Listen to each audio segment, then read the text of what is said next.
ഈ ചാനലിന്റെ വളർച്ച എന്ന് പറയുന്ന സുഹൃത്തുക്കളെ നിങ്ങളുടെ സബ്സ്ക്രിപ്ഷനും അതിനോടൊപ്പം തന്നെ നിങ്ങളുടെ സപ്പോർട്ടുമാണ്. ഒത്തിരി സുഹൃത്തുക്കൾ ഇപ്പോഴും സബ്സ്ക്രൈബ് ചെയ്യാതെ കാണുന്നുണ്ട്. ദയവ് ചെയ്ത് സബ്സ്ക്രൈബ് ചെയ്ത് ഈ ചാനൽ ഒന്ന് സപ്പോർട്ട് ചെയ്യുക, സഹായിക്കുക. നമസ്കാരം, PSC ടുഡേ യൂട്യൂബ് ചാനലിലേക്ക് ഏവർക്കും സ്വാഗതം. നമ്മൾ ഇന്ന് നോക്കാൻ പോകുന്നത് LDC 100 ഡേയ്സ് ചലഞ്ചിന്റെ ഡേ 47 ആണ്.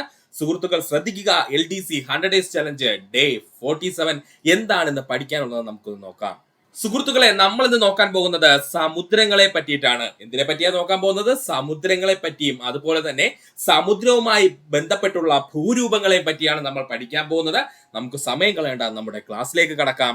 അതുപോലെ തന്നെ ഏറ്റവും പ്രധാനപ്പെട്ട ഒരു കാര്യം പറയാനുള്ളത്, സുഹൃത്തുക്കളെ, ഒരുപാട് പേര് ടെലിഗ്രാമിന്റെ ലിങ്ക് ചോദിക്കുന്നുണ്ട്. ടെലിഗ്രാമിന്റെ ലിങ്ക് ഡിസ്ക്രിപ്ഷനിൽ കൊടുക്കുന്നുണ്ട്. സുഹൃത്തുക്കൾ, ടെലിഗ്രാം ലിങ്ക് ഉപയോഗിച്ച് നമ്മുടെ ചാനലിന്റെ ടെലിഗ്രാമിൽ ജോയിൻ ചെയ്യുക. നമ്മൾ അപ്ലോഡ് ചെയ്യുന്ന എല്ലാ വീഡിയോകളുടെയും PDF ഫയൽ അതിനകത്ത് ലഭിക്കുന്നതാണ്. സുഹൃത്തുക്കൾക്ക് അത് ഭാവിയിൽ ഉപയോഗിക്കാൻ കഴിയുന്നതാണ്. ടെലിഗ്രാമിന്റെ ലിങ്ക് കൃത്യമായിട്ട് നമ്മുടെ ഡിസ്ക്രിപ്ഷനിൽ ഉണ്ടായിരിക്കും. സുഹൃത്തുക്കൾ ജോയിൻ ചെയ്യാൻ മറക്കരുത്. ക്ലാസ്സിലേക്ക് കടക്കാം. എന്താണ് സുഹൃത്തുക്കളെ സമുദ്രങ്ങൾ എന്ന് പറഞ്ഞു കഴിഞ്ഞാല്, ഭൂവൽക്കത്തിലെ പാളികളിലെ മഹാഗർത്തങ്ങളാണ് സമുദ്രങ്ങളായി രൂപപ്പെടുന്നത്. ഭൂവൽക്കത്തിലെ പാളിയിലെ മഹാഗർത്തങ്ങളാണ് സമുദ്രങ്ങളായി മാറ്റപ്പെടുന്നത്. ഭൂവൽക്കത്തിലെ പാളിയിലെ മഹാഗർത്തങ്ങളാണ് സമുദ്രങ്ങളായി മാറ്റപ്പെടുന്നത് അല്ലെങ്കിൽ രൂപപ്പെടുന്നത്. പരസ്പരം ഒന്നിച്ചു ചേർന്ന് കാണപ്പെടുന്നത് കൊണ്ട് തന്നെ സമുദ്രങ്ങളുടെ അതിർത്തി നിശ്ചയിക്കുന്നത് ബുദ്ധിമുട്ടുള്ള കാര്യമാണ്. പരസ്പരം ഒന്നിച്ചു ചേർന്ന് കാണപ്പെടുന്നത് കൊണ്ട് തന്നെ സമുദ്രങ്ങളുടെ അതിർത്തികൾ നിശ്ചയിക്കുന്നത് ബുദ്ധിമുട്ടുള്ളതെന്നാണ്. ഭൂമിയിലെ ആകെ ജലത്തിന്റെ 71% സമുദ്രത്തിലാണ് കാണപ്പെടുന്നത്. പഠിച്ചോളനെ, ഭൂമിയിലെ ആകെ ജലത്തിന്റെ 71% കാണപ്പെടുന്നത് എവിടെയാണ്? നമ്മുടെ സമുദ്രത്തിലാണ്. ഭൂമിയെ വലയം ചെയ്യുന്ന വലിയ നദി എന്ന അർത്ഥം വരുന്ന ഓഷ്യാനസ് എന്ന ഗ്രീക്ക് പദത്തിൽ നിന്നാണ് ഓഷ്യൻ എന്ന പദം രൂപം കൊണ്ടത്. അതായത് സമുദ്രത്തിന് നമ്മൾ ഇംഗ്ലീഷിൽ ഓഷ്യൻ എന്ന് പറയുന്നു. ഈ ഓഷ്യൻ എന്നുള്ള പദം എവിടെ നിന്നാണ് വന്നതെന്ന് ചോദിച്ചാൽ അത് ഗ്രീക്ക് പദത്തിൽ നിന്നാണ് വന്നത്. ഗ്രീക്ക് പദത്തിലെ ഓഷ്യാനസ് എന്നുള്ള വാക്കിൽ നിന്നാണ് ഓഷ്യൻ എന്നുള്ള വാക്ക് രൂപപ്പെട്ടത്. ഈ ഓഷ്യാനസ് എന്ന വാക്കിന്റെ അർത്ഥം എന്തെന്ന് ചോദിച്ചാല് ഈ ഭൂമിയെ തന്നെ വലയം ചെയ്യുന്ന വലിയ നദി എന്നാണ്. പഠിച്ചോളനെ, ഇമ്പോർട്ടന്റ് ആണ്. ഭൂമിയെ വലയം ചെയ്യുന്ന വലിയ നദി എന്നർത്ഥം വരുന്ന ഓഷ്യാനസ് എന്ന ഗ്രീക്ക് പദത്തിൽ നിന്നുമാണ് ഓഷ്യൻ എന്ന പദം രൂപം കൊണ്ടത്. പഠിക്കുക. ഒന്നുകൂടി പറയാം സുഹൃത്തുക്കളെ, ശ്രദ്ധിക്കുക. ഭൂവൽക്ക പാറകളിലെ മഹാഗർത്തങ്ങളിലാണ് സമുദ്രങ്ങൾ രൂപപ്പെടുന്നത്. പരസ്പരം ഒന്നിച്ചു ചേർന്ന് കാണപ്പെടുന്നത് കൊണ്ട് തന്നെ സമുദ്രങ്ങളുടെ അതിർത്തി നിശ്ചയിക്കുക എന്നത് വളരെ ബുദ്ധിമുട്ടുള്ള ഒരു കാര്യമാണ്. ഭൂമിയിലെ ആകെ ജലത്തിന്റെ 71% സമുദ്രത്തിലാണ് കാണപ്പെടുന്നത്. ഭൂമിയെ വലയം ചെയ്യുന്ന വലിയ നദി എന്നർത്ഥം വരുന്ന ഓഷ്യാനസ് എന്ന ഗ്രീക്ക് പദത്തിൽ നിന്നുമാണ് ഓഷ്യൻ എന്ന പദം രൂപം കൊണ്ടത്. പഠിക്കുക. ഭൗമശാസ്ത്രജ്ഞർ ഭൂമിയിലെ സമുദ്രഭാഗത്തെ 5 മഹാസമുദ്രങ്ങളായി വേർതിരിച്ചിരിക്കുന്നു. പഠിച്ചോളനെ, ഇമ്പോർട്ടന്റ് ആണ്. ഭൗമശാസ്ത്രജ്ഞര് ഭൂമിയിലെ സമുദ്രഭാഗങ്ങളെ 5 മഹാസമുദ്രങ്ങളായിട്ട് എന്ത് ചെയ്തിരിക്കുന്നു? വേർതിരിച്ചിരിക്കുന്നു. ഏതൊക്കെയാണ് സമുദ്രങ്ങള്? പസഫിക് മഹാസമുദ്രം, അറ്റ്ലാന്റിക് മഹാസമുദ്രം, ഇന്ത്യൻ മഹാസമുദ്രം, തെക്കൻ സമുദ്രം, അല്ലെന്നുണ്ടെങ്കിൽ നമ്മൾ അവന് പറയുന്ന പേരാണ് അന്റാർട്ടിക് സമുദ്രം, അതുപോലെ തന്നെ ആർട്ടിക് സമുദ്രം. ഇങ്ങനെ 5 പ്രധാനപ്പെട്ട സമുദ്രങ്ങളായിട്ട് നമ്മൾ എന്ത് ചെയ്തിട്ടുണ്ട്? നമ്മുടെ ഭൂമിയിലുള്ള മുഴുവൻ സമുദ്രങ്ങളെയും കൂടെ വേർതിരിച്ചു വെച്ചിട്ടുണ്ട്. ഒന്നുകൂടി പറഞ്ഞു തരാം. നമ്മുടെ ഭൂമിയിലുള്ള സമുദ്രങ്ങളെ നമ്മുടെ ഭൗമശാസ്ത്രജ്ഞന്മാര് പ്രധാനമായിട്ടും 5 തരംതിരിച്ചിരിക്കുന്നു.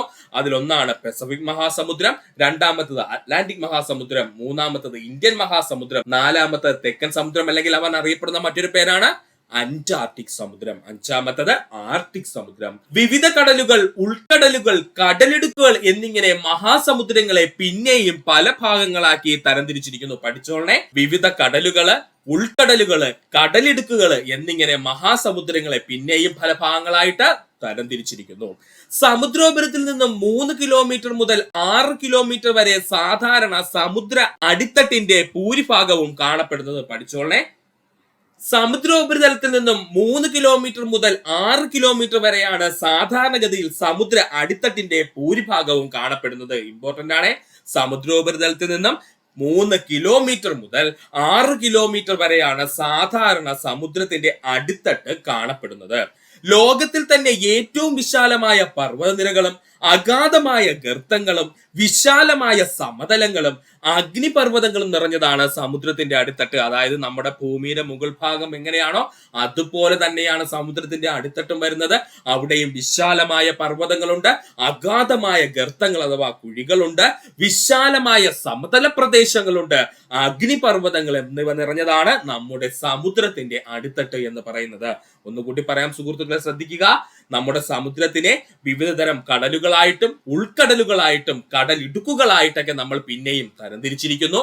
സമുദ്രോപരിതലത്തിൽ നിന്ന് 3 കിലോമീറ്റർ മുതൽ 6 കിലോമീറ്റർ വരെയാണ് സാധാരണ ഒരു സമുദ്രത്തിന്റെ അടിത്തട്ട് കാണപ്പെടുന്നത്. ലോകത്തിൽ തന്നെ ഏറ്റവും വിശാലമായ പർവ്വതനിരകളും അഗാധമായ ഗർത്തങ്ങളും വിശാലമായ സമതലങ്ങളും അഗ്നിപർവ്വതങ്ങൾ നിറഞ്ഞതാണ് സമുദ്രത്തിന്റെ അടിത്തട്ട്. പഠിക്കുക. ഇനി നമ്മൾ പഠിക്കാൻ പോകുന്നത് സമുദ്രത്തിന്റെ അടിത്തട്ടിലെ വിവിധ ഭാഗങ്ങളെ പറ്റിയാണ്. സമുദ്രാടിത്തട്ടിന്റെ വിവിധ ഭാഗങ്ങളെ പറ്റിയാണ്. ഇമ്പോർട്ടന്റ് ആണ് സുഹൃത്തുക്കളെ, പഠിക്കുക. സമുദ്ര അടിത്തട്ടിലെ വിവിധ ഭാഗങ്ങൾ. സമുദ്ര അടിത്തട്ടിനെ പ്രധാനമായി 4ആയി തരംതിരിച്ചിരിക്കുന്നു. സമുദ്ര അടിത്തട്ടിനെ പ്രധാനമായിട്ടും 4ആയി തരംതിരിച്ചിരിക്കുന്നു. വൻകര തട്ട്, വൻകര ചരിവ്, അഗാധമായ സമുദ്ര തലങ്ങൾ, അതുപോലെ അഗാധമായ സമുദ്ര സമതലങ്ങൾ, സമുദ്രാന്തർഗർത്തങ്ങൾ. ഇങ്ങനെ 4ആയിട്ടാണ് പ്രധാനമായിട്ടും നമ്മൾ തരംതിരിച്ചിരിക്കുന്നത് കേട്ടോ. അപ്പോ സമുദ്രതടത്തിന്റെ വിവിധ ഭാഗങ്ങൾ ചോദിച്ചു കഴിഞ്ഞാൽ പ്രധാനമായിട്ടും സമുദ്രതടത്തിനെ 4ആയിട്ടാണ് നമ്മൾ തരംതിരിച്ചിരിക്കുന്നത്. അവ ഏതൊക്കെയാണ്? വൻകര തട്ട്, വൻകര ചെരുവ്, അഗാധ സമുദ്ര സമതലങ്ങള്, സമുദ്രാന്തർഗർത്തങ്ങൾ. ഇങ്ങനെ 4ആയിട്ട് തരംതിരിച്ചിട്ടുണ്ട്. ഇവന്മാരെ ഓരോരുത്തരെയും നമ്മളെടുത്ത് പഠിക്കാൻ പോവുകയാണ്. നമുക്ക് നോക്കാം ഈ സമുദ്രതടത്തിന്റെ വിവിധ വിഭാഗങ്ങളെ പറ്റി. ആദ്യമായി നമ്മൾ പഠിക്കാൻ പോകുന്നതാണ് വൻകര തട്ട്. എന്താണ് വൻകര തട്ട് എന്നുള്ളത്? വൻകരകളും സമുദ്രങ്ങളും തമ്മിൽ ചേരുന്ന ഭാഗത്ത് കടലിനടിയിലേക്ക് നീളുന്ന വൻകരയുടെ അതിരുകൾ അറിയപ്പെടുന്ന പേരാണ് വൻകര തട്ട് എന്ന്. വൻകരകളും സമുദ്രങ്ങളും തമ്മിൽ ചേരുന്ന ഭാഗത്ത് കടലിലേക്ക് നീളുന്ന വൻകരയുടെ അതിരുകൾ അറിയപ്പെടുന്ന പേരാണ് വൻകര തട്ടെന്ന്. സുഹൃത്തുക്കൾ ചിത്രത്തിലേക്ക് ശ്രദ്ധിക്കുക. കണ്ടോ, ഈ ടിക്ക് ചെയ്തിരിക്കുന്ന ഭാഗമാണ് എന്തെന്ന് പറയുന്നത്? നമ്മുടെ വൻകര തട്ടെന്ന് പറയുന്നത്. ഈ കൊടുത്തിരിക്കുന്ന മലനിരകളാണ് കറക്റ്റ് പറഞ്ഞു കഴിഞ്ഞാൽ എന്താണ് നമ്മുടെ വൻകര മേഖല.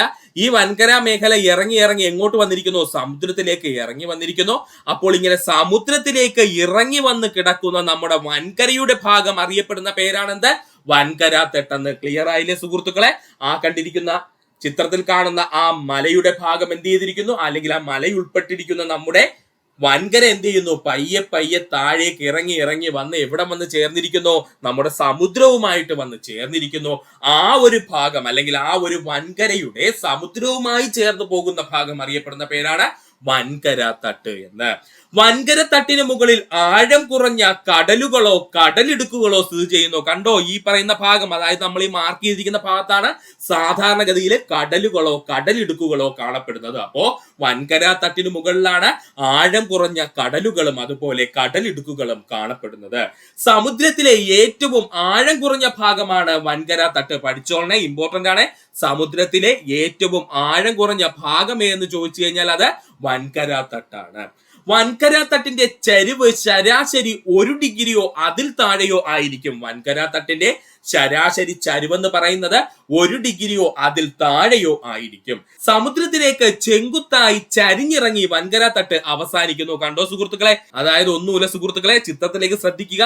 നമ്മൾ ഓൾറെഡി പറഞ്ഞു കഴിഞ്ഞു, നമ്മുടെ വൻകര എന്ത് ചെയ്യുന്നു? പയ്യെ ഇറങ്ങി സമുദ്രത്തിലോട്ട് താഴേക്ക് എന്ത് ചെയ്യും? വന്നിട്ട് സമുദ്രവുമായിട്ട് ചേർന്ന ഭാഗത്തെയാണ് നമ്മൾ വൻകര തട്ട് എന്ന് പറഞ്ഞത്. അപ്പൊ ഈ വൻകര തട്ടിന് നമ്മൾ ഓൾറെഡി പറഞ്ഞു കഴിഞ്ഞു 1 ഡിഗ്രിയോ അതിൽ താഴെയോ ചെറിയൊരു ആംഗിൾ വ്യത്യാസം ഉണ്ട് എന്ന് നമ്മൾ പറഞ്ഞിരുന്നു അല്ലെ? ഒരു താഴ്ചയുണ്ട് എന്ന് നമ്മൾ പറഞ്ഞിരുന്നു. ആ താഴ്ച എന്ത് ചെയ്യുന്നു? ഇങ്ങനെ താഴേക്ക് വരുന്തോറും കൂടി വന്നിട്ട് താഴേക്ക് പയ്യെ ഇറങ്ങി വന്ന് നമ്മുടെ എന്ത് ചെയ്യുന്നു? സമുദ്രവുമായിട്ട് അങ്ങ് ചേരുകയാണ് ചെയ്യുന്നത്. അല്ലാതെ ഡയറക്റ്റ് ഒരു നീളത്തിന് പോയങ്ങ് കയറുകയല്ല ചെയ്യുന്നത്. ചെറിയൊരു ചരിവോട് കൂടിയാണ് എന്ത് ചെയ്യുന്നത്? നമ്മുടെ ഈ പറഞ്ഞിരിക്കുന്ന വൻകരയുടെ അതിരെന്ത് ചെയ്യുന്നത്? സമുദ്രത്തിൽ വന്ന് ചേരുന്നത്. അതാണ് നമ്മൾ ഈ പോയിന്റ് പറഞ്ഞത്.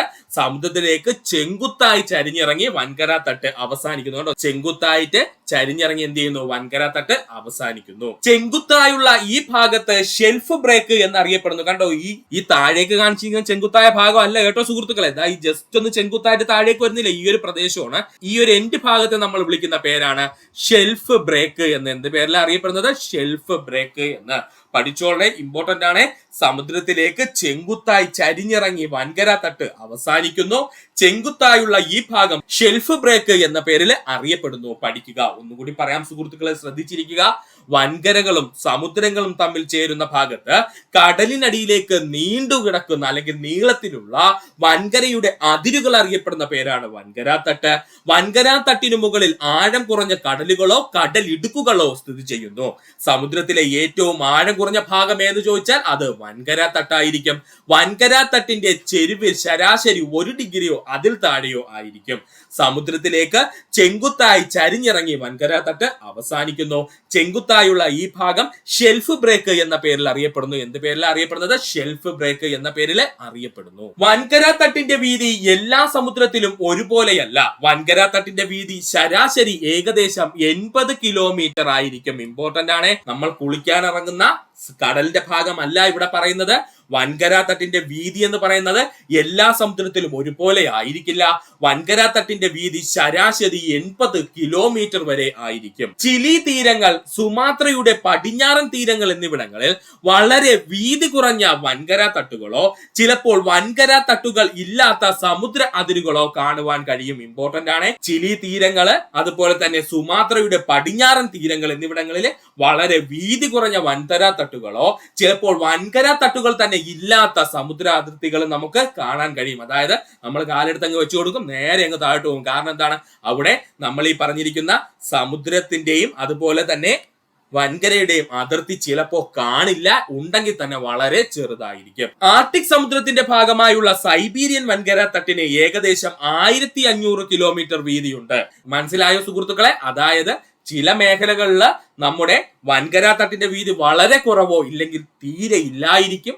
എന്നാൽ ആർട്ടിക് സമുദ്രത്തിലെ സൈബീരിയൻ വൻകര തട്ടിന് ഏകദേശം 1500 കിലോമീറ്റർ വരെ വീതിയുണ്ട്. എന്തൊക്കെ പറഞ്ഞാലും വൻകര തട്ടിന്റെ ശരാശരി വീതി എത്രയായിരിക്കും സുഹൃത്തുക്കളെ? 80 കിലോമീറ്റർ ആയിരിക്കും. ലോകത്തിൽ തന്നെ ഏറ്റവും വീതിയേറിയ വൻകര തട്ടാണ് സൈബീരിയൻ വൻകര തട്ട്. പഠിച്ചോളണേ, ലോകത്തിൽ തന്നെ ഏറ്റവും വീതിയേറിയ വൻകര തട്ട് ഏതെന്ന് ചോദിച്ചാൽ അത് സൈബീരിയൻ വൻകര തട്ടാണ്.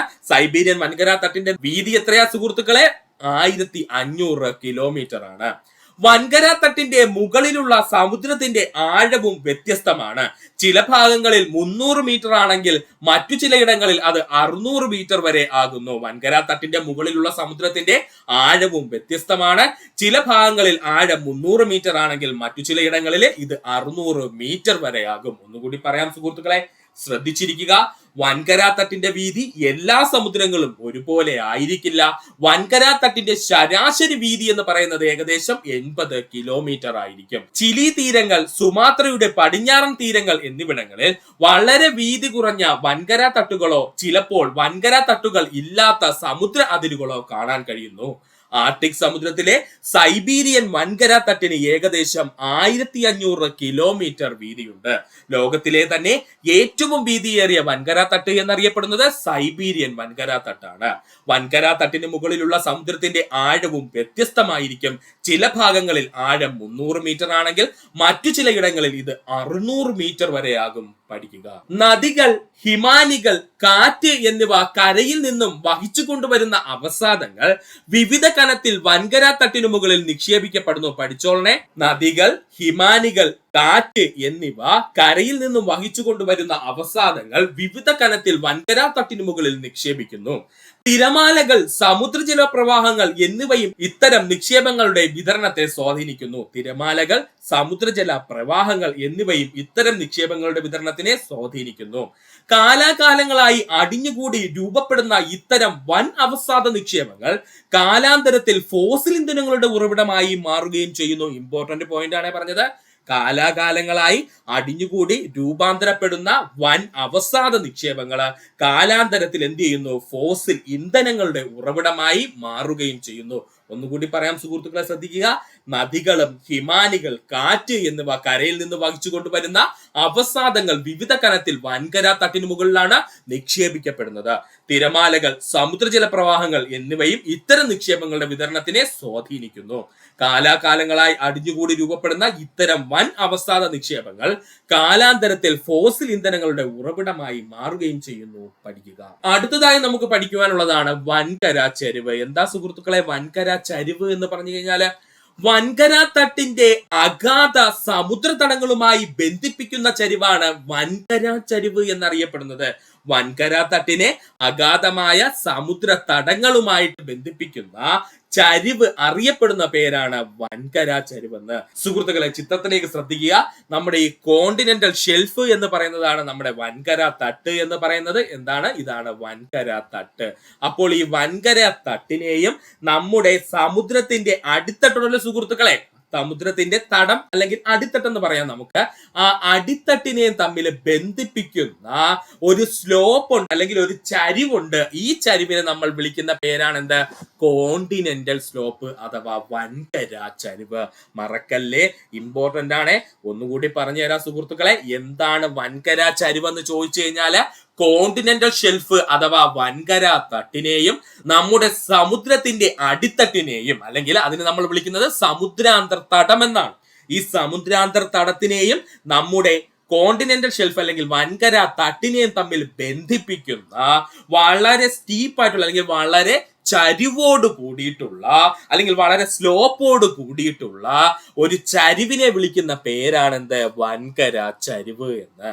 വൻകര തട്ട് ചെങ്കുത്തായി അവസാനിക്കുന്ന ഭാഗത്ത് നിന്നും വൻകര ചരിവ് ആരംഭിക്കുന്നു. നമ്മൾ ഓൾറെഡി പറഞ്ഞു കഴിഞ്ഞ് ഈ കോണ്ടിനെന്റൽ ഷെൽഫ് അല്ലെങ്കിൽ വൻകര തട്ട് എന്ന് പറയുന്ന സാധനം ചരിഞ്ഞ് ചരിഞ്ഞ് ഇങ്ങനെ വന്നിട്ട് ഒരു പോയിന്റിൽ വന്ന് എന്ത് ചെയ്യുന്നു? കുത്തനെ അങ്ങ് നിൽക്കുമെന്ന് നമ്മൾ പറഞ്ഞിരുന്നു.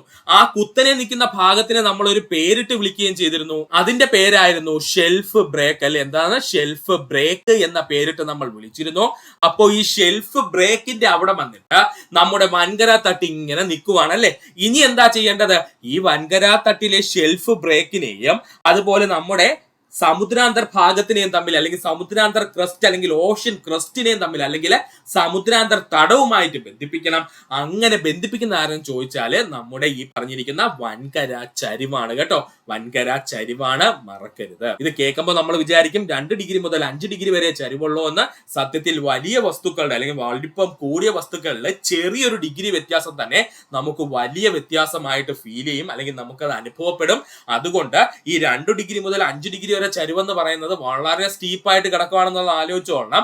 അത്രയ്ക്ക് ചരിവോട് കൂടിയ പ്രദേശമാണ് നമ്മുടെ കോണ്ടിനെന്റൽ സ്ലോപ്പ് എന്ന് പറയുന്നത്. പഠിക്കുക. ഈ ഭാഗത്തിൽ സാധാരണ ചരിവ് എത്രയാണ്? 2 ഡിഗ്രി മുതൽ 5 ഡിഗ്രി വരെയാണ്. ഈ ഭാഗത്ത് സമുദ്രത്തിന്റെ ആഴം 200 മീറ്റർ മുതൽ 3000 മീറ്ററിനും ഇടയിലാണ്. കണ്ടോ സുഹൃത്തുക്കളെ? 300 മീറ്ററിൽ ആരംഭിച്ച് 600 മീറ്ററിനകത്ത് മാത്രമേ ഉള്ളായിരുന്നു ആര്? നമ്മുടെ വൻകര തട്ടിന്റെ ആഴം എന്ന് പറയുന്നത്. എന്നാൽ നേരെ വൻകര ചരിവിലേക്ക് വന്നപ്പോഴേക്കും വളരെ സ്ലോപ്പ് ആയിട്ടുള്ള മേഖലയാണെന്ന് നമ്മൾ പറഞ്ഞു. അതുകൊണ്ട് തന്നെ ഏകദേശം 200 മീറ്റർ മുതൽ 3000 മീറ്റർ വരെയാണ് ആരുടെ ആഴം എന്ന് പറയുന്നത്? ഈ പറഞ്ഞിരിക്കുന്ന വൻകര ചരിവിന്റെ ആഴം എന്ന് പറയുന്നത്. വൻകര ചരിവിന്റെ അതിര് വൻകരയുടെ അവസാന ഭാഗത്തെ സൂചിപ്പിക്കുന്നു. വൻകര ചരിവിന്റെ അതിര് എന്ന് പറയുന്നത് വൻകരയുടെ അവസാന ഭാഗത്തെ സൂചിപ്പിക്കുന്നു. കണ്ടോ സുഹൃത്തുക്കളെ? ഈ ഒരു ഭാഗമാണ് നമ്മൾ പറഞ്ഞത് വൻകര ചെരിവ് എന്ന് പറഞ്ഞത്. ആ വൻകര ചെരുവിന്റെ എൻഡ് പോർഷൻ ആണ് ഞാൻ ഇവിടെ മാർക്ക് ചെയ്തിരിക്കുന്നത്. ആ എൻഡ് പോർഷൻ എത്തിക്കഴിഞ്ഞാൽ പിന്നെ അവിടെ നിന്ന് അങ്ങോട്ട് ആരാ പോകുന്നത്? പിന്നെ അങ്ങോട്ട് ഓഷ്യൻ ക്രസ്റ്റ് അല്ലെങ്കിൽ സമുദ്രാന്തർ തടങ്ങളാണ് പിന്നെ അങ്ങോട്ട് പോകുന്നത്. അപ്പൊ നമുക്ക് ക്ലിയർ കട്ടായിട്ട് ഇവിടെ വെച്ചങ്ങ് പഠിക്കാം. വൻകര ചെരുവിന്റെ അതിര് എന്ന് പറയുന്നത് നമ്മുടെ വൻകരയുടെ അവസാനത്തെ ഭാഗത്തെയാണ് സൂചിപ്പിക്കുന്നത്. നമ്മുടെ വൻകര ചെരുവിന്റെ അതിര് എന്ന് പറയുന്നത് നമ്മുടെ വൻകരയുടെ അവസാന ഭാഗത്തെയാണ് സൂചിപ്പിക്കുന്നത്. പിന്നെ അവിടെ നിന്ന് അങ്ങോട്ട് ആര് തുടങ്ങുവാണ്? നമ്മുടെ സമുദ്രാന്തർ തടം തുടങ്ങുവാണ്. അതിന് നമ്മൾ വൻകര എന്ന് പറയാറില്ല. അതുകൊണ്ട് തന്നെ എന്താണ്, ആ ഭാഗത്തിനെ നമ്മൾ ഓഷ്യൻ ക്രസ്റ്റ് അല്ലെങ്കിൽ സമുദ്രാന്തർ തടം എന്നാണ് പറയുന്നത്. ഇന്നുകൂടി എടുത്തു പറയുന്നു, PSC പ്രീവിയസ് ആയി ചോദിച്ചതാണ്. വൻകര ചരിവിന്റെ അതിര് എന്ന് പറയുന്നത് ഒരു വൻകരയുടെ അവസാന ഭാഗത്തെ സൂചിപ്പിക്കുന്നു. ഈ ഭാഗത്ത് സമുദ്രാന്തർ കിടങ്ങുകളും താഴ്വരകളും കാണപ്പെടുന്നു. അപ്പോൾ സമുദ്രാന്തർ കിടങ്ങുകളും താഴ്വരകളും കൂടുതലായിട്ട് കാണപ്പെടുന്നത് എവിടെയെന്ന് ചോദിച്ചാല് വൻകര ചെരുവിന്റെ ഭാഗമായിരിക്കും. പഠിച്ചോളനെ, സമുദ്രാന്തർ ഭാഗത്തെ കിടങ്ങുകളും താഴ്വരകളും കാണപ്പെടുന്നത് വൻകര ചെരുവിന്റെ ഭാഗമായിട്ടായിരിക്കും പഠിക്കുക. ഒന്നുകൂടി പറയാം സുഹൃത്തുക്കളെ, ഇമ്പോർട്ടന്റ് ആണ്. വൻകര തട്ടിന്റെ അഗാധമായ സമുദ്ര തടങ്ങളുമായി ബന്ധിപ്പിക്കുന്ന ചരിവാണ് വൻകര ചരിവ് എന്നറിയപ്പെടുന്നത്. വൻകര തട്ട് ചെങ്കുത്തായി അവസാനിക്കുന്ന ഭാഗത്ത് നിന്നും ആരംഭിക്കുന്നതാണ് വൻകര ചെരുവ് എന്ന് പറയുന്നത്. ഈ ഭാഗത്തിന്, അതായത് വൻകര ചെരുവിന് ഏകദേശം 2 ഡിഗ്രി മുതൽ 5 ഡിഗ്രി വരെയാണ് സ്ലോപ്പ് എന്ന് പറയുന്നത്, അല്ലെങ്കിൽ ചരിവ് എന്ന് പറയുന്നത്.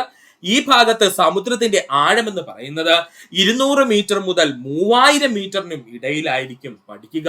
വൻകര ചെരുവിന്റെ അതിര് എന്ന് പറയുന്നത് വൻകരയുടെ അവസാന ഭാഗത്തെ സൂചിപ്പിക്കുന്നു, അല്ലെങ്കിൽ വൻകരയുടെ അവസാനത്തെ സൂചിപ്പിക്കുകയും ചെയ്യുന്നു. ഈ ഭാഗത്ത് സമുദ്രാന്തർ കിടങ്ങുകളും താഴ്വരകളും ധാരാളമായിട്ട് കാണപ്പെടുകയും ചെയ്യുന്നു പഠിക്കുക. അടുത്തതായി നമുക്ക് പഠിക്കുവാനുള്ളതാണ് അഗാധ സമുദ്ര സമതലങ്ങൾ. എന്താണ് അഗാധ സമുദ്ര സമതലങ്ങൾ എന്ന് നമുക്കൊന്ന് നോക്കാം സുഹൃത്തുക്കളെ. സമുദ്രത്തിന്റെ അടിത്തട്ടിൽ കാണപ്പെടുന്ന വളരെ വിശാലമായ നേരിയ ചരിവോടുള്ള വിശാല സമതലങ്ങൾ അറിയപ്പെടുന്ന പേരാണ് അഗാധ സമുദ്ര സമതലങ്ങള്. ഒന്നുമില്ല സംഭവം, സമുദ്രത്തിന്റെ അടിത്തട്ടിൽ കാണപ്പെടുന്ന വളരെ നേരിയ ചരിവോട് കൂടിയ വിശാലമായ സമതലങ്ങൾ അറിയപ്പെടുന്ന പേരാണ് അഗാധ സമുദ്ര സമതലങ്ങൾ എന്നറിയപ്പെടുന്നത്. സുഹൃത്തുക്കളെ, ചിത്രത്തിലേക്ക് നോക്കുക. ഇവിടെയാണ് നമ്മുടെ കോസ്റ്റൽ മൗണ്ടൻസ് എന്ന് പറയാം, അല്ലെങ്കിൽ നമ്മുടെ വൻകര എന്ന് പറയുന്ന ഭാഗം. ഈ വൻകരയിൽ നിന്ന് നമ്മൾ ഓൾറെഡി എന്ത് ചെയ്യുന്നു, താഴേക്ക് പയ്യെ പയ്യെ ഇറങ്ങി വരുന്നു അല്ലെ. ഇറങ്ങി വരുമ്പോഴത്തേക്കും അവിടുത്തെ സമുദ്രവുമായിട്ട് ചേരുന്ന വൻകര ഭാഗത്തെ നമ്മൾ എന്താ പറഞ്ഞത്, വൻകര തട്ടം നമ്മൾ പറഞ്ഞു അല്ലെ. ആ വൻകര തട്ടിൽ നമ്മൾ എത്തി നിൽക്കുവാണ്. വൻകര തട്ടിന്റെ എഡ്ജിൽ ആരുണ്ടെന്ന് നമ്മൾ പറഞ്ഞിരുന്നു, ഷെൽഫ് ബ്രേക്ക് ഉണ്ടെന്ന് നമ്മൾ പറഞ്ഞിരുന്നു. ആ ഷെൽഫ് ബ്രേക്കിൽ നിന്നും കുത്തനെ താഴേക്ക് സമുദ്ര തലവുമായിട്ട് ബന്ധിപ്പിക്കുന്ന, അല്ലെങ്കിൽ സമുദ്രത്തിന്റെ അടിഭാഗവുമായിട്ട്, അല്ലെങ്കിൽ ഓഷൻ ക്രസ്റ്റുമായിട്ട് ബന്ധിപ്പിക്കുന്ന ഭാഗത്തെ നമ്മൾ എന്തെന്ന് പറഞ്ഞു, സമുദ്ര ചരിവ് എന്ന് നമ്മൾ പറഞ്ഞു. ഇനി ഈ സമുദ്ര ചരിവാണ് നമ്മൾ എന്തെന്ന് പറഞ്ഞത്, ഈ പറഞ്ഞിരിക്കുന്ന നമ്മുടെ വൻകരയുടെ അവസാന ഭാഗം എന്ന് പറഞ്ഞത്. ഇനി അവിടെ നിന്നിട്ട് പിന്നെ അങ്ങോട്ട് എന്ത് തുടങ്ങുവാണ്, നമ്മുടെ അഗാധമായിട്ടുള്ള സമുദ്ര സമതലം തുടങ്ങുവാണ്. ഇവിടെ നിന്ന് ഇങ്ങനെ എന്ത് ചെയ്യുന്നു, ചെറിയ ചരിവോട് കൂടിയിട്ട് അഗാധമായിട്ടുള്ള സമുദ്ര സമതലമാണ് പിന്നെ അങ്ങോട്ട് എന്ത് ചെയ്യുന്നത്, പോകുന്നത്. ഈ അഗാധമായ സമുദ്ര സമതലത്തിന്റെ ഭാഗമായിട്ട് ഇനി പല ഭൂവിഭാഗങ്ങളും വരുന്നുണ്ട്. അത് നമുക്ക് വ്യക്തമായിട്ട് അവിടെ പഠിക്കാം. ഇപ്പൊ സുഹൃത്തുക്കൾ ഓർത്തു വെക്കുക, വൻകര ചരിവിന് ബാക്കിയായിട്ട് സമുദ്രത്തിലേക്ക് നീണ്ടുകിടക്കുന്ന, അല്ലെ സമുദ്രത്തിലേക്ക് നീണ്ടുകിടക്കുന്ന വിശാലമായിട്ടുള്ള ചെറിയ ചരിവോട് കൂടിയിട്ടുള്ള സമതലങ്ങൾ അറിയപ്പെടുന്ന പേരാണ് എന്ത്, അഗാധ സമുദ്ര സമതലങ്ങൾ എന്ന്. ഒന്നുകൂടി പറയാം, സമുദ്രത്തിന്റെ അടിത്തട്ടിൽ കാണപ്പെടുന്ന വളരെ നേരിയ ചരിവോട് കൂടിയ വിശാലമായ സമതലങ്ങളാണ് അഗാധ സമുദ്ര സമതലങ്ങൾ എന്നറിയപ്പെടുന്നത്. ഇവ ലോകത്തിൽ വെച്ച് ഏറ്റവും നിരപ്പാർന്നതും മിനുസമാർന്നതുമായ പ്രദേശങ്ങളാണ്. ഇമ്പോർട്ടന്റ് പോയിന്റ് പഠിച്ചോളണേ. ഈ അഗാധ സമുദ്ര സമതലങ്ങൾ എന്ന് പറഞ്ഞു കഴിഞ്ഞാൽ, അല്ലെങ്കിൽ സമുദ്ര സമതലങ്ങൾ എന്ന് പറഞ്ഞു കഴിഞ്ഞാൽ, ലോകത്തിൽ വെച്ച് ഏറ്റവും നിരപ്പാർന്നതും മിനുസമാർന്നതുമായ പ്രദേശങ്ങളാണ്. ഈ ഭാഗത്ത് സമുദ്രത്തിന് 3000 മീറ്റർ മുതൽ 6000 മീറ്റർ വരെ ആഴമുണ്ടായിരിക്കും. ഇതങ്ങ് പഠിച്ചോളണേ. അതായത് ഈ അഗാധ സമുദ്ര സ്ഥലങ്ങളില് പ്രധാനമായിട്ട് നമ്മുടെ സമുദ്രത്തിന് 3000 മീറ്റർ, അതായത് 3 കിലോമീറ്റർ മുതൽ 6000 മീറ്റർ അല്ലെങ്കിൽ 6 കിലോമീറ്റർ വരെ ആഴമുണ്ടായിരിക്കും പഠിക്കുക. സൂക്ഷ്മ കണികകളായ പൊടിഞ്ഞ കളിമണ്ണിന്റെയും മണലിന്റെയും ആവരണമാണ് ഈ സമതലങ്ങൾക്ക് മുകളിലായിട്ട് കാണപ്പെടുന്നത്. അതുകൊണ്ടാണ് ഇത്രയും നിരപ്പും അതുപോലെ തന്നെ മിനുസവും ആർക്ക് ലഭിച്ചത്, നമ്മുടെ അഗാധ സമുദ്ര സമതലങ്ങൾക്ക് ലഭിച്ചത് കേട്ടോ. അപ്പൊ ഒന്നുകൂടി പറയാം, ശ്രദ്ധിക്കുക. സമുദ്രത്തിന്റെ അടിത്തട്ടിൽ കാണപ്പെടുന്ന വളരെ നേരിയ ചരിവോട് കൂടിയ വിശാലമായ സമതലങ്ങൾ അറിയപ്പെടുന്ന പേരാണ് അഗാധ സമുദ്ര സമതലങ്ങള്. ഇവ ലോകത്തിൽ വെച്ച് ഏറ്റവും നിരപ്പാർന്നതും അതുപോലെ മിനുസമാർന്നതുമായ പ്രദേശങ്ങളാണ്. ഈ ഭാഗത്ത് സമുദ്രത്തിന്റെ ആഴം എന്ന് പറയുന്നത് 3 കിലോമീറ്റർ മുതൽ 6 കിലോമീറ്റർ വരെയാണ്. അല്ലെങ്കിൽ മീറ്ററിൽ പറഞ്ഞു കഴിഞ്ഞാൽ 3000 മീറ്റർ മുതൽ 6000 മീറ്റർ വരെ ആയിരിക്കും. അതുപോലെ തന്നെ സൂക്ഷ്മ കണികകളായ പൊടിഞ്ഞ കളിമണ്ണിന്റെയും മണലിന്റെയും ആവരണമാണ് ഈ സമതലങ്ങളിൽ പ്രധാനമായിട്ടും കാണുന്നത്. അതുകൊണ്ടാണ് ഇവയ്ക്ക് ഇത്രയും നിരപ്പും അതുപോലെ മിനുസമാർന്നമായിട്ടുള്ള ഒരു പ്രതലം ലഭിച്ചത് പഠിക്കുക. അടുത്തതായി നമുക്ക് പഠിക്കുവാനുള്ളതാണ് സമുദ്രാന്തർഗർത്തങ്ങൾ അല്ലെങ്കിൽ സമുദ്രാന്തർ കിടങ്ങുകൾ. ഇമ്പോർട്ടന്റ് ആണ്, സമുദ്രാന്തർഗർത്തങ്ങൾ അല്ലെങ്കിൽ സമുദ്രാന്തർ കിടങ്ങുകൾ. സമുദ്രത്തിലെ ഏറ്റവും ഏറ്റവും ആഴമേറിയ ഭാഗം സമുദ്രാന്തർഗർത്തങ്ങളാണ്. സമുദ്രത്തിലെ ഏറ്റവും ആഴമേറിയ ഭാഗം ഏതെന്ന് ചോദിച്ചു കഴിഞ്ഞാൽ അത് സമുദ്രാന്തർഗർത്തങ്ങളാണ്. താരതമ്യേന ചെങ്കുത്തായ ചരിവോട് കൂടിയതും അടുത്തിട്ട് പരന്നതുമായ ഗർത്തങ്ങളാണ് സമുദ്രാന്തർ കിടങ്ങുകൾ എന്നറിയപ്പെടുന്നത്. താരതമ്യേന ചെങ്കുത്തായ ചരിവോട് കൂടിയതും അടിത്തട്ട് പരന്നതുമായിട്ടുള്ള ഗർത്തങ്ങൾ അറിയപ്പെടുന്ന പേരാണ് സമുദ്രാന്തർ കിടങ്ങുകൾ എന്ന് വ്യക്തമാക്കി തരാം സുഹൃത്തുക്കളെ കൺഫ്യൂഷൻ ഒന്നും വേണ്ട. ചിത്രത്തിലേക്ക് ശ്രദ്ധിക്കുക. നമ്മൾ വൻകര തട്ട് കഴിഞ്ഞു, അവിടെ നിന്ന് നമ്മൾ വൻകര ചെരുവിലേക്ക് വന്നു. വൻകര ചെരുവ് നമ്മൾ പറഞ്ഞിരുന്നു വന്നിറങ്ങുന്നത് എവിടെയാണെന്ന് പറഞ്ഞു. വളരെ വിശാലമായിട്ടുള്ള സമതല പ്രദേശത്താണ് വന്നിറങ്ങുന്നതെന്ന് പറഞ്ഞു. ഈ സമതല പ്രദേശങ്ങളിൽ ചില ഭാഗങ്ങളില് ചെങ്കുത്തായ ചരിവോടുകൂടിയ ആഴമേറിയ ഭാഗങ്ങൾ കാണും. എവിടെയാണ്? നമ്മൾ നേരത്തെ പറഞ്ഞ വളരെ വിശാലമായി കിടക്കുന്ന ഈ പ്ലെയിൻ, അല്ലെങ്കിൽ നമുക്ക് പറയാം സമതല പ്രദേശം എന്ന് പറയാം. ഈ കടലിനടിയിലെ സമതല പ്രദേശത്ത് ചില ഭാഗങ്ങളില് വളരെ ചെങ്കുത്തായ ചരിവോടുകൂടിയ വിള്ളലുകൾ കാണാം. ചിത്രത്തിൽ കണ്ടോ സുഹൃത്തുക്കളെ? വളരെ ചരിവോടുകൂടിയൊരു വിള്ളൽ അല്ലെങ്കിൽ ഒരു കുഴി അല്ലെങ്കിൽ ഒരു ഗർത്തം അവിടെ കാണപ്പെടുന്നത്.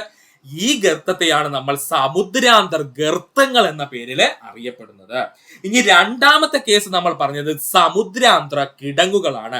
എന്താ സമുദ്രാന്തർ കിടങ്ങുകൾ എന്ന് പറഞ്ഞു കഴിഞ്ഞാൽ, ഈ സമുദ്രാന്തർ ഗർത്തങ്ങൾ എന്ന് പറഞ്ഞാൽ കണ്ടോ, അടിയിലേക്ക് പോകും തോറും എന്താണ് ഇവന്മാരുടെ വീതി കുറഞ്ഞൊരു കൂർത്ത രൂപത്തിലേക്ക് മാറിയിരിക്കുകയാണ് അല്ലെ. ചിത്രത്തിലേക്ക് ശ്രദ്ധിച്ചു നോക്കിക്കേ.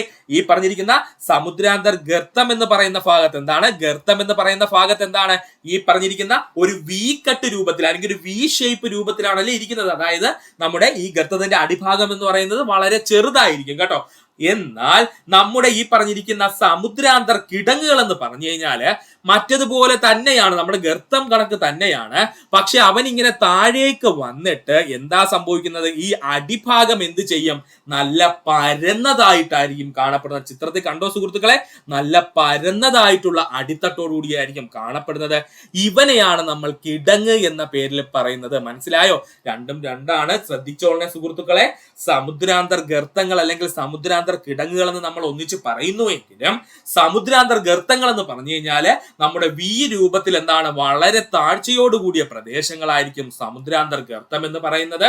എന്നാൽ സമുദ്രാന്തർ കിടങ്ങുകൾ എന്ന് പറഞ്ഞു കഴിഞ്ഞാല് സ്ലോപ്പോടുകൂടി തന്നെ, അല്ലെങ്കിൽ നമ്മൾ ഈ സമുദ്രാന്തർ ഗർത്തങ്ങളെ കുറിച്ച് പറഞ്ഞതുപോലെ തന്നെ ചരിവോടുകൂടി തന്നെയായിരിക്കും വരുന്നതെങ്കിലും ഇവന്മാരുടെ അടിഭാഗം എങ്ങനെയായിരിക്കും?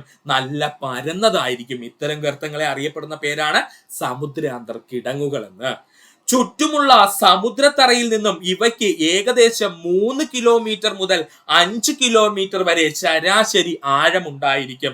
അതായത് സമുദ്രത്തിന്റെ ഉപരിഭാഗത്ത് നിന്നല്ലേ നമ്മൾ നേരത്തെ പറഞ്ഞ സമുദ്ര പ്ലെയിൻ ഉണ്ടല്ലോ, അല്ലെങ്കിൽ സമുദ്രത്തിന്റെ സമതല പ്രദേശം ഉണ്ടല്ലോ, ആ സമതല പ്രദേശത്ത് നിന്നും ഏകദേശം 3 കിലോമീറ്റർ മുതൽ 5 കിലോമീറ്റർ വരെ താഴ്ചയിലായിരിക്കും എന്ത് കാണപ്പെടുന്നത്, അല്ലെങ്കിൽ അത്രയും താഴ്ചയിലായിരിക്കും നമ്മുടെ സമുദ്രാന്തർ ഗർത്തങ്ങളോ അല്ലെങ്കിൽ സമുദ്രാന്തർ കിടങ്ങുകളോ കാണപ്പെടുന്നത്. സമുദ്രാന്തർ കിടങ്ങുകൾ സാധാരണയായി കാണപ്പെടുന്നത് വൻകര ചരിവുകൾ അവസാനിക്കുന്നിടത്തോ കമാനീകൃത ദ്വീപ സമൂഹങ്ങളോട് ചേർന്നോ ആയിരിക്കും. കണ്ടോ ഈ കാണിച്ചിരിക്കുന്നത് കേട്ടോ, കമാനീകൃത ദ്വീപ സമൂഹങ്ങൾ എന്ന് പറഞ്ഞു കഴിഞ്ഞാൽ അപ്പോ പ്രധാനമായിട്ടും നമ്മുടെ സമുദ്രാന്തർ കിടങ്ങുകൾ എവിടെയായിരിക്കും കാണപ്പെടുന്നത്?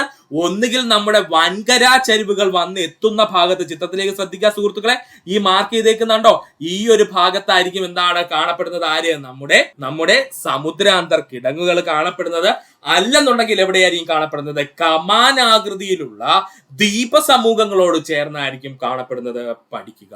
സജീവ അഗ്നിപർവ്വതങ്ങൾ സ്ഥിതി ചെയ്യുന്ന പ്രദേശങ്ങളിലും ശക്തമായ ഭൂകമ്പങ്ങൾ ഉണ്ടാകുന്ന പ്രദേശങ്ങളിലുമാണ് ഗർത്തങ്ങൾ അല്ലെങ്കിൽ സമുദ്രാന്തർ ഗർത്തങ്ങൾ രൂപപ്പെടുന്നത്. പഠിച്ചോളണേ, ഇമ്പോർട്ടന്റ് പോയിന്റ് ആണ്. സജീവ അഗ്നിപർവ്വതങ്ങൾ സ്ഥിതി ചെയ്യുന്ന പ്രദേശങ്ങളിലോ അല്ലെങ്കിൽ ശക്തമായ ഭൂകമ്പങ്ങൾ ഉണ്ടാകുന്ന പ്രദേശങ്ങളിലുമാണ് സമുദ്രാന്തർ ഗർത്തങ്ങൾ രൂപപ്പെടുന്നത്. അതായത് ഒരു ഗർത്തം രൂപപ്പെടണമെങ്കിൽ ഒരു പൊട്ടിത്തെറിയോ അല്ലെങ്കിൽ എന്ത് ചെയ്യണം, ഒരു ഭൂകമ്പം ഉണ്ടായിട്ട് നമ്മുടെ സമുദ്രത്തിന്റെ അടിപ്പാളി എന്ത് ചെയ്യണം, വികസിച്ച് രണ്ടായിട്ട് മാറുകയോ ചെയ്യണം, അല്ലെങ്കിൽ ഒരു ഗ്യാപ്പ് ഉണ്ടാവണം. അവിടെ മാത്രമേ ഗർത്തങ്ങൾ രൂപപ്പെടുകയുള്ളൂ. അതുകൊണ്ടാണ് പറഞ്ഞത് സജീവ അഗ്നിപർവ്വതങ്ങൾ സ്ഥിതി ചെയ്യുന്ന പ്രദേശങ്ങളിലോ ശക്തമായ ഭൂകമ്പങ്ങൾ ഉണ്ടാകുന്ന പ്രദേശങ്ങളിലോ മാത്രമേ എന്തുണ്ടാവാറുള്ളൂ? സമുദ്രാന്തർ ഗർത്തങ്ങൾ ഉണ്ടാകാറുള്ളൂ. പഠിക്കുക. ഫലകചലനങ്ങളെ പറ്റിയുള്ള പഠനങ്ങൾക്ക് ഗർത്തങ്ങൾ വളരെയധികം പ്രാധാന്യം അർഹിക്കുന്നു. ഫലകചലനങ്ങളുമായി ബന്ധപ്പെട്ടുള്ള പഠനങ്ങൾക്ക് ഏറ്റവും കൂടുതൽ നമ്മളെ സഹായിക്കുന്നതാണെന്ന് ചോദിച്ചു കഴിഞ്ഞാൽ ഈ സമുദ്രാന്തർ ഗർത്തങ്ങളാണ്. 57 സമുദ്രാന്തർ ഗർത്തങ്ങൾ നാം കണ്ടെത്തിയിട്ടുണ്ട്. ഇതിൽ 32 പസഫിക് മഹാസമുദ്രത്തിലും 19 അറ്റ്ലാന്റിക് സമുദ്രത്തിലും 6 ഇന്ത്യൻ മഹാസമുദ്രത്തിലുമാണ്. ഇതില് 32 പസഫിക് മഹാസമുദ്രം പഠിച്ചോളണേ. അതിലും ഇമ്പോർട്ടന്റ് ആണ് 6 എവിടെയുണ്ട്? നമ്മുടെ ഇന്ത്യൻ മഹാസമുദ്രത്തിലുണ്ട്. അപ്പോൾ ഇന്ത്യൻ മഹാസമുദ്രത്തിൽ കണ്ടെത്തിയിട്ടുള്ള ഗർത്തങ്ങളുടെ എണ്ണം എത്രയാ സുഹൃത്തുക്കളെ? 6. ഇമ്പോർട്ടന്റ് പോയിന്റ് പഠിക്കുക. അതിനുശേഷം പഠിക്കാനുള്ളത് മൊത്തം എത്ര സമുദ്രാന്തർ ഗർത്തങ്ങൾ നമ്മൾ കണ്ടെത്തിയിട്ടുണ്ട്? 57. ഇതിൽ 32 എവിടെയാണ്? പസഫിക് മഹാസമുദ്രത്തിലാണ്. ഇവിടെ നിന്ന് നമുക്ക് മറ്റൊരു പോയിന്റ് കൂടെ പഠിക്കാം. അപ്പോൾ ഏറ്റവും കൂടുതൽ സമുദ്രാന്തർ ഗർത്തങ്ങൾ ഉള്ള സമുദ്രം ഏത് എന്ന് ചോദിച്ചാൽ അത് പസഫിക് സമുദ്രമാണ്. 2ാം സ്ഥാനം ആരാണ്? അറ്റ്ലാന്റിക് സമുദ്രമാണ്. അവന് 19 ഉണ്ട്. അതുപോലെ 3ാം സ്ഥാനം ആരാണെന്ന് ചോദിച്ചാൽ നമ്മുടെ ഇന്ത്യൻ മഹാസമുദ്രമാണ്. ഇന്ത്യൻ മഹാസമുദ്രത്തിൽ എത്ര സമുദ്രാന്തർ ഗർത്തങ്ങൾ നമ്മൾ കണ്ടെത്തിയിട്ടുണ്ട്? 6 കണ്ടെത്തിയിട്ടുണ്ട്. പഠിക്കുക. ഇനി നമുക്ക് പഠിക്കാനുള്ളത് സമുദ്രാന്തർ ഭാഗത്ത് കാണപ്പെടുന്ന ഭൂരൂപങ്ങളെ പറ്റിയിട്ടാണ്. അപ്പൊ സുഹൃത്തുക്കൾക്ക് സ്വാഭാവികമായിട്ടും ഉണ്ടാകുന്ന സംശയമാണ്, നേരത്തെ നമ്മൾ പറഞ്ഞതും ഇപ്പോൾ ഈ പറയുന്ന ഭൂരൂപങ്ങളും തമ്മിലുള്ള വ്യത്യാസം എന്താണെന്നുള്ളത്. നേരത്തെ നമ്മൾ പറഞ്ഞ ഭൂരൂപങ്ങള് വളരെ വലിപ്പമുള്ള ഭൂരൂപങ്ങളാണ്. എന്നാൽ ഇപ്പോൾ നമ്മൾ പറയുന്ന ഭൂരൂപങ്ങള് ഒരു സമുദ്രത്തെ വെച്ച് നോക്കുമ്പോൾ വളരെ ചെറിയ ഭൂരൂപങ്ങളാണ് കേട്ടോ. ശ്രദ്ധിച്ചോളുക. നേരത്തെ നമ്മൾ പറഞ്ഞതെല്ലാം ഒരു സമുദ്രത്തെ വെച്ച് നോക്കുമ്പോൾ വലിയ വലിയ ഭൂരൂപങ്ങളായിരുന്നു. ഇപ്പോൾ നമ്മൾ പറയുന്നത് എന്തെന്ന് ചോദിച്ചാൽ സമുദ്രത്തെ വെച്ച് നോക്കുമ്പോൾ വളരെ ചെറിയ ഭൂരൂപങ്ങളെ പറ്റിയാണ് നമ്മൾ പറയാൻ പോകുന്നത്. ഇങ്ങനെ ഒരു ക്വസ്റ്റ്യൻ PSC ചോദിക്കും, ഉറപ്പാണ്. താഴെ തന്നിരിക്കുന്നവയിൽ വലിയ ഭൂരൂപങ്ങൾ ഏത് അല്ലെങ്കിൽ ചെറിയ ഭൂരൂപങ്ങൾ ഏതൊക്കെ പറഞ്ഞ് ചോദിക്കും. അതുകൊണ്ട് സുഹൃത്തുക്കൾ പഠിക്കുക. നമുക്ക് നോക്കാം. വളരെ ഇമ്പോർട്ടന്റ് ആയിട്ടുള്ള പോയിന്റ് ആണ് പറയാൻ പോകുന്നത്. സുഹൃത്തുക്കൾ ശ്രദ്ധിച്ചിരിക്കുക. ആദ്യമായി നമ്മൾ പഠിക്കാൻ പോകുകയാണ് മധ്യ സമുദ്രാന്തർ പർവ്വതനിര. മധ്യ സമുദ്രാന്തർ പർവ്വതനിര ഇതെന്ന് പറയുന്നത് വളരെ ഇമ്പോർട്ടന്റ് ആണ്, പഠിച്ചോളുക. മധ്യ സമുദ്രാന്തർ പർവ്വതനിര ഒരു വിശാല ഗർത്തത്താൽ വേർതിരിക്കപ്പെട്ട 2 പർവ്വത ശൃംഖലകൾ ഉൾപ്പെട്ടതാണ് ഒരു മധ്യ സമുദ്രാന്തർ പർവ്വതനിര. ഇമ്പോർട്ടന്റ് ആണ്. ഒരു വിശാലമായ ഗർത്തത്താൽ വേർതിരിക്കപ്പെട്ട 2 പർവ്വത ശൃംഖലകൾ ഉൾപ്പെട്ടതാണ് ഒരു മധ്യ സമുദ്രാന്തർ പർവ്വതനിര. ഈ പർവ്വതനിരകളിൽ 2500 മീറ്റർ വരെ ഉയരമുള്ള കൊടുമുടികൾ കാണാറുണ്ട്. ഈ പർവ്വതനിരകളില് 2500 മീറ്റർ വരെ ഉയരമുള്ള കൊടുമുടികൾ കാണാറുണ്ട്. ഉയരം കൂടിയ ചില പർവ്വത ശിഖരങ്ങൾ സമുദ്രത്തിന് മുകളിലായി കാണപ്പെടുന്നു. ചില പർവ്വത ശിഖരങ്ങൾ എങ്ങനെയാണ്? നല്ല ഉയരം കാണും. അവന്മാരെന്ത് ചെയ്യും? സമുദ്രത്തിന്റെ മുകളിൽ തന്നെ എന്ത് ചെയ്യും? വന്ന് കാണപ്പെടും. ഇതിന് ഏറ്റവും പ്രധാനപ്പെട്ട ഉദാഹരണം ചോദിച്ചാല് മധ്യ അറ്റ്ലാന്റിക് പർവ്വതനിരയെ സ്ഥിതി ചെയ്യുന്ന ഐസ്ലാൻഡ് എന്ന് പറയുന്ന പ്രദേശം. അപ്പോൾ ഐസ്ലാൻഡ് എന്ന് പറയുന്ന പ്രദേശം സത്യത്തില് മധ്യ അറ്റ്ലാന്റിക് പർവ്വതനിരയുടെ ഒരു പർവ്വത ശിഖരമാണ്. ഇതെന്ത് ചെയ്തിരിക്കുന്നു? നമ്മുടെ സമുദ്രത്തിന് മുകളിലേക്ക് ഉയർന്നു വന്നാണ് കാണപ്പെടുന്നത്. കാരണം അവൻ അത്രയും ഉയരമുള്ളതാണ്, ഉയർന്നു വന്നാണ് കാണപ്പെടുന്നത്. ഈ പ്രദേശം നമ്മൾ അറിയപ്പെടുന്ന പേരാണ് ഐസ്ലാൻഡ് എന്ന്. ഒന്നുകൂടി പറയാം സുഹൃത്തുക്കളെ, ശ്രദ്ധിക്കുക. സമുദ്രാന്തർ ഭാഗത്ത് കാണപ്പെടുന്ന ചെറിയ ഭൂരൂപങ്ങളെയാണ് നമ്മൾ പറഞ്ഞത്. ആദ്യമായി പഠിച്ചത് മധ്യ സമുദ്രാന്തർ പർവ്വതനിരയാണ്. ഒരു വിശാല ഗർത്തത്താൽ വേർതിരിക്കപ്പെട്ട 2 പർവ്വത ശൃംഖലകൾ ഉൾപ്പെട്ടതാണ് ഒരു മധ്യ സമുദ്രാന്തർ പർവ്വതനിര. ഈ പർവ്വതനിരകളിൽ 2500 മീറ്റർ വരെ ഉയരമുള്ള കൊടുമുടികൾ കാണപ്പെടുന്നു. ഉയരം കൂടിയ ചില പർവ്വത ശിഖരങ്ങൾ സമുദ്രത്തിന് മുകളിൽ തന്നെയായി കാണപ്പെടുന്നു. ഇതിന് പ്രധാനപ്പെട്ട ഉദാഹരണമാണ് മധ്യ അറ്റ്ലാന്റിക് പർവ്വതനിരയെ സ്ഥിതി ചെയ്യുന്ന ഐസ്ലാൻഡ് എന്ന് പറയുന്ന രാജ്യം. പഠിക്കുക. അടുത്തതായി നമ്മൾ പഠിക്കുവാൻ പോകുന്നതാണ് കടൽക്കുന്ന്. എന്താണ് കടൽക്കുന്ന് എന്ന് നോക്കാം സുഹൃത്തുക്കളെ. സമുദ്രതറയിൽ നിന്നും ഉയർന്നു നിൽക്കുന്ന കുന്നുകളാണ് കടൽ കുന്നുകൾ എന്ന പേരിൽ അറിയപ്പെടുന്നത്. സുഹൃത്തുക്കൾ ചിത്രത്തിൽ ശ്രദ്ധിക്കുക, കണ്ടോ, ഇതാണ് കടൽ കുന്ന് എന്ന് പറയുന്നത്. അപ്പോ സമുദ്രത്തിന്റെ തറയിൽ നിന്നും ഉയർന്നു നിൽക്കുന്ന കുന്നുകൾ അറിയപ്പെടുന്ന പേരാണ് കടൽ കുന്നുകൾ എന്ന്. കൂർത്ത ശിഖരങ്ങളോടുകൂടിയ ഇത്തരം കുന്നുകൾ സമുദ്രത്തിൽ നിന്നും താഴെയായി കാണപ്പെടുന്നു. കൂർത്ത ശിഖരങ്ങളോടുകൂടിയ ഇത്തരം കുന്നുകൾ സമുദ്രത്തിന്റെ താഴെയായിട്ട് കാണപ്പെടുന്നു.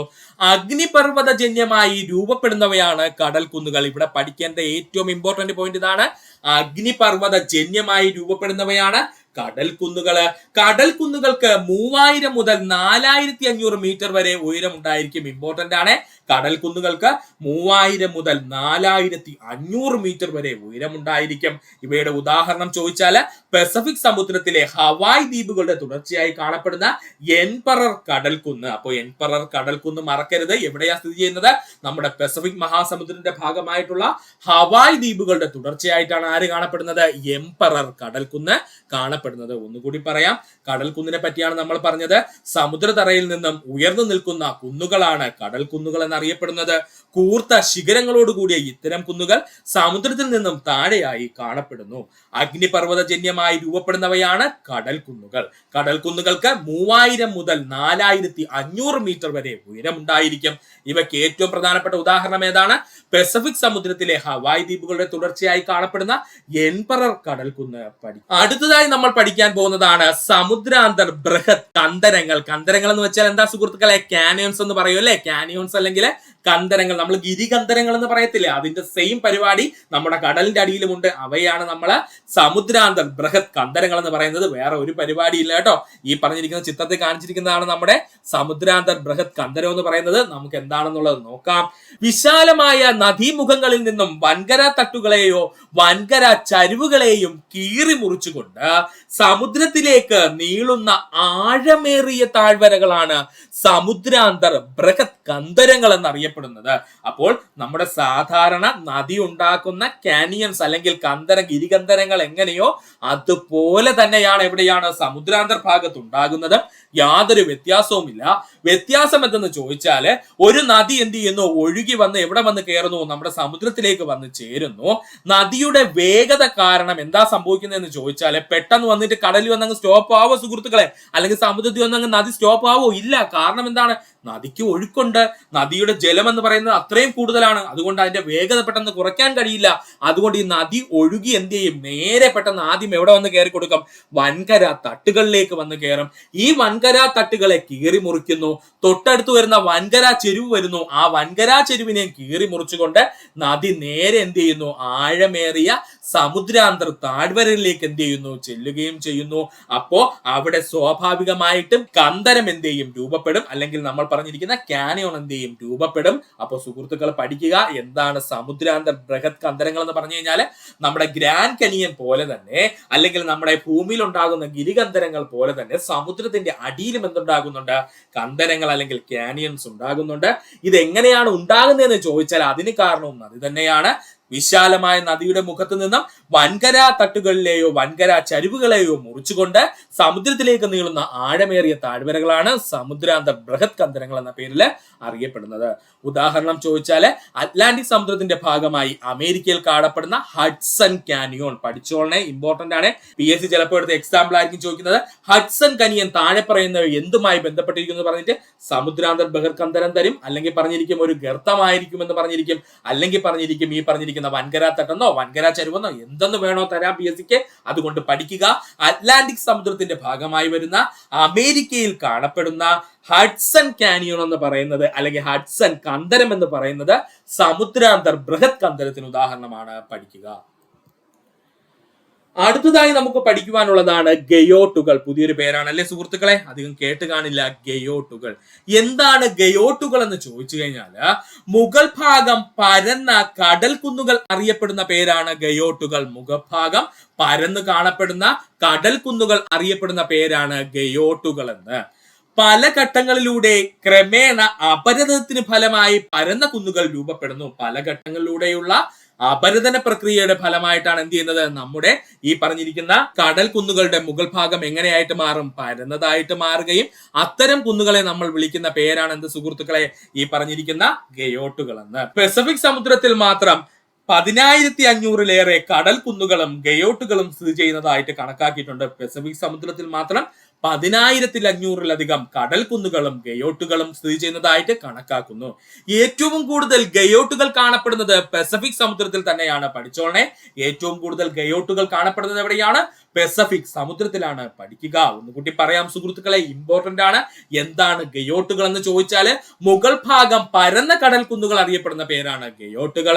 പല ഘട്ടങ്ങളിലൂടെയുള്ള അപരദന പ്രക്രിയയുടെ ഫലമായിട്ടാണ് ഈ കടൽ കുന്നുകളുടെ മുകൾ ഭാഗം എന്ത് ചെയ്യുന്നത്? പരന്നതായിട്ട് മാറുന്നത്. പസഫിക് സമുദ്രത്തിന്റെ മാത്രം 10,500-ലധികം കടൽ കുന്നുകള് അതുപോലെ തന്നെ ഗയോട്ടുകളും നമ്മൾ കണ്ടെത്തിയിട്ടുണ്ട്. ഏറ്റവും കൂടുതൽ ഗയോട്ടുകൾ കാണപ്പെടുന്ന സമുദ്രം എന്ന് ചോദിച്ചാൽ പസഫിക് സമുദ്രമാണ്. പഠിക്കുക. അടുത്തതായി നമുക്ക് പഠിക്കുവാനുള്ളതാണ് അറ്റോൾ. ഇതും പുതിയൊരു വാക്കായിരിക്കും. ഉഷ്ണമേഖലാ സമുദ്രങ്ങളിൽ ഒരു ഗർത്തത്തിന് ചുറ്റുമായി കാണപ്പെടുന്ന അല്ലെങ്കിൽ രൂപപ്പെടുന്ന ഉയരം കുറഞ്ഞ പവിഴപ്പുറ്റുകളാണ് അറ്റോളുകൾ എന്ന പേരിൽ അറിയപ്പെടുന്നത്. കണ്ടോ സുഹൃത്തുക്കളെ ചിത്രത്തില്? ഇവനെയാണ് അറ്റോൾ എന്ന പേരിൽ അറിയപ്പെടുന്നത്. അതിന്റെ നടുക്ക് കണ്ടോ ഒരു കിണർ പോലെ എന്ത് കിടക്കുന്നത്? ജലം കിടക്കുന്നത്. അപ്പോൾ ഉഷ്ണമേഖലാ സമുദ്രങ്ങളില് ഒരു ഗർത്തത്തിന് ചുറ്റുമായി കാണപ്പെടുന്ന ഉയരം കുറഞ്ഞ പവിഴപ്പുറ്റുകൾ അറിയപ്പെടുന്ന പേരാണ് അറ്റോളുകൾ എന്ന്. ഒന്നുകിൽ അറ്റോളുകൾ ലഗൂണുകളുടെ ഭാഗമായി കാണപ്പെടാം. ലഗൂണുകൾ എന്ന് പറഞ്ഞാൽ എന്താ സുഹൃത്തുക്കളെ? നമ്മുടെ കടലിൽ നിന്നും കരയിലേക്ക് കയറി കിടക്കുന്ന കടലിന്റെ ഭാഗത്തെ നമ്മൾ വിളിക്കുന്ന പേരാണ്, അല്ലെങ്കിൽ ഒരു ജലഭാഗമുണ്ട് എന്ന് കരുതുക, അതിനെ വിളിക്കുന്ന പേരാണ് കേട്ടോ ലഗൂൺ എന്ന്. അതായത് ഒരു വലിയ സമുദ്രഭാഗം കാണും, ആ സമുദ്രഭാഗത്തിൽ നിന്നും ആഴം കുറഞ്ഞ് കരയിലേക്ക് തള്ളിക്കേറി കിടക്കുന്ന ഒരു സമുദ്രഭാഗം കാണും, ഇതിനെ വിളിക്കുന്ന പേരാണ് ലഗൂൺ എന്ന്. അപ്പോൾ ഒന്നുകിൽ അറ്റോളുകൾ എങ്ങനെയായിരിക്കും? ലഗൂണുകളുടെ ഭാഗമായിരിക്കും കാണപ്പെടുന്നത്, അല്ലെങ്കിൽ അറ്റോളുകൾക്കുള്ളിൽ ശുദ്ധജലമോ ഉയർന്ന ലവണത്വമുള്ള സമുദ്രജലമോ തന്നെയായിരിക്കും കാണപ്പെടുന്നത്. അതായത് അറ്റോളുകൾ എന്ന് പറഞ്ഞു കഴിഞ്ഞാൽ നമ്മൾ ഓൾറെഡി പറഞ്ഞു, ഒരു ഗർത്തത്തിന് ചുറ്റുമായിട്ട്, ഒരു സമുദ്രാന്തർ ഗർത്തത്തിന് ചുറ്റുമായിട്ട് കാണപ്പെടുന്ന പവിഴപ്പുറ്റുകളാണെന്ന് പറഞ്ഞു. ഈ പവിഴപ്പുറ്റുകൾ എന്ത് ചെയ്യുന്നുണ്ട്? ഈ കടൽ ജലത്തിന് ഫിൽട്രേഷൻ ചെയ്യുന്നുണ്ടെന്ന് നമ്മൾ പഠിച്ചിട്ടുണ്ട്, കുഞ്ഞു ക്ലാസ്സിലെ പഠിക്കുന്നുണ്ട്. നമ്മൾ പവിഴപ്പുറ്റുകൾ അല്ലെങ്കിൽ കടൽപ്പുറ്റുകളായിട്ടുള്ള പവിഴപ്പുറ്റുകൾ എന്ത് ചെയ്യുന്നുണ്ട്? ജലത്തിന് എന്ത് ചെയ്യുന്നുണ്ട്? ശുദ്ധീകരിക്കുന്നുണ്ട്, അല്ലെങ്കിൽ ഫിൽട്രേഷൻ ചെയ്യുന്നുണ്ട്. ഇങ്ങനെ ഫിൽട്രേഷൻ ചെയ്യുന്നത് വഴി ചിലപ്പോൾ എന്തായിരിക്കും? ഈ സമുദ്രാന്തർ ഗർത്തത്തിലുള്ള ജലത്തിന് എന്തായിരിക്കും പ്രത്യേകത? അത് നല്ല ശുദ്ധജലമായിട്ട് മാറും. ചിലപ്പോൾ എന്തായിരിക്കും? ലവണത്വമുള്ള സമുദ്രജലം തന്നെയായിരിക്കും കാണപ്പെടുന്നത്. ഇതാ പറഞ്ഞിരിക്കുന്ന പവിഴപ്പുറ്റിന്റെ പ്രത്യേകത അനുസരിച്ചായിരിക്കും ഇരിക്കുന്നത്. ഇന്ത്യൻ മഹാസമുദ്രത്തിന്റെ ഭാഗമായി കാണപ്പെടുന്ന അറ്റോളുകളാണ് മാലിദ്വീപ്, ചാഗോസ് ദ്വീപ സമൂഹം, കോക്കോസ് ദ്വീപുകള്, അതല്ലെങ്കിൽ അറിയപ്പെടുന്ന മറ്റൊരു പേരാണ് കീലിംഗ് ദ്വീപുകൾ എന്നിവ. ഇമ്പോർട്ടന്റ് ആണ്, പഠിച്ചോളണേ. ഇന്ത്യൻ മഹാസമുദ്രത്തിന്റെ ഭാഗമായി കാണപ്പെടുന്ന അറ്റോളുകൾ ഏതൊക്കെയെന്ന് ചോദിച്ചാല് മാലിദ്വീപ്, അതുപോലെ തന്നെ ചാഗോസ് ദ്വീപ സമൂഹം, അതുപോലെ കോക്കസ് ദ്വീപ സമൂഹം, അതുപോലെ കീലിംഗ് ദ്വീപ സമൂഹം എന്നിവയാണ്. ഈ കോക്കോസ് ദ്വീപ സമൂഹത്തിന് തന്നെ മറ്റൊരു പേരിൽ അറിയപ്പെടുന്നതാണ് കീലിംഗ് ദ്വീപുകൾ എന്ന്. എന്തെന്നാണ്? കീലിംഗ് ദ്വീപുകൾ എന്ന് പഠിക്കുക. ഇമ്പോർട്ടന്റ് ആണ്, അറ്റോൾ വളരെ ഇമ്പോർട്ടന്റ് ആണ്, പഠിക്കുക. ഇത്രയും ആയിരുന്നു നമ്മൾ സമുദ്രങ്ങളുമായി ബന്ധപ്പെട്ടുള്ള ഫസ്റ്റ് ക്ലാസ്സിൽ നമ്മൾ പഠിച്ചത്. ഭൂമിയിലെ പ്രധാനപ്പെട്ട സമുദ്രങ്ങളുമായി ബന്ധപ്പെട്ട അടുത്ത ക്ലാസ്സിൽ നമ്മൾ വിശദമായിട്ട് നമ്മുടെ പസഫിക്കും അറ്റ്ലാന്റിക്കും ആർട്ടിക്കും അന്റാർട്ടിക്കും ഇന്ത്യൻ മഹാസമുദ്രവും ഒക്കെ നമ്മൾ പഠിക്കും. ഇപ്പൊ സുഹൃത്തുക്കൾ ഇത്രയും ഭാഗം പഠിക്കുക, വളരെ ഇമ്പോർട്ടന്റ് ആണ്. സമുദ്രത്തിന് അടിയിൽ കാണപ്പെടുന്ന പ്രധാനപ്പെട്ട ഭൂരൂപങ്ങളെ പറ്റിയും അതുപോലെ അതിന്റെ പ്രത്യേകതകളുമാണ് നമ്മൾ പറഞ്ഞത്. അതുകൊണ്ട് സുഹൃത്തുക്കൾ വ്യക്തമായിട്ട് ഈ ഭാഗങ്ങൾ പഠിക്കുക. സമുദ്രങ്ങളുമായി ബന്ധപ്പെട്ട ഒരു ക്ലാസ് അടുത്ത ദിവസം തന്നെ നമ്മൾ അപ്ലോഡ് ചെയ്യുന്നതാണ്. ഈ ഭാഗങ്ങൾ സുഹൃത്തുക്കൾ പഠിക്കാൻ ശ്രമിക്കുക. ഇത്രയും നേരം ഈ വീഡിയോ കണ്ട സുഹൃത്തുക്കൾ എല്ലാവർക്കും നന്ദി, നമസ്കാരം. നിങ്ങൾക്ക് ഈ വീഡിയോ ഇഷ്ടമായെങ്കിൽ നിങ്ങളുടെ സുഹൃത്തുക്കൾ കൂടി ഒന്ന് ഷെയർ ചെയ്ത് കൊടുക്കുക. അതിനോടൊപ്പം തന്നെ നമ്മുടെ ചാനൽ സബ്സ്ക്രൈബ് ചെയ്ത് സഹായിക്കുക. സബ്സ്ക്രൈബ് ബട്ടണോട് ചേർന്നുള്ള ബെൽ ബട്ടൺ അമർത്തിക്കഴിഞ്ഞാൽ നമ്മൾ അപ്ലോഡ് ചെയ്യുന്ന വീഡിയോകൾ അപ്പോൾ തന്നെ സുഹൃത്തുക്കളെ നിങ്ങൾ എത്തുന്നതാണ്. സുഹൃത്തുക്കൾ എല്ലാവർക്കും നന്ദി, നമസ്കാരം. നല്ലൊരു ദിവസം നേരുന്നു.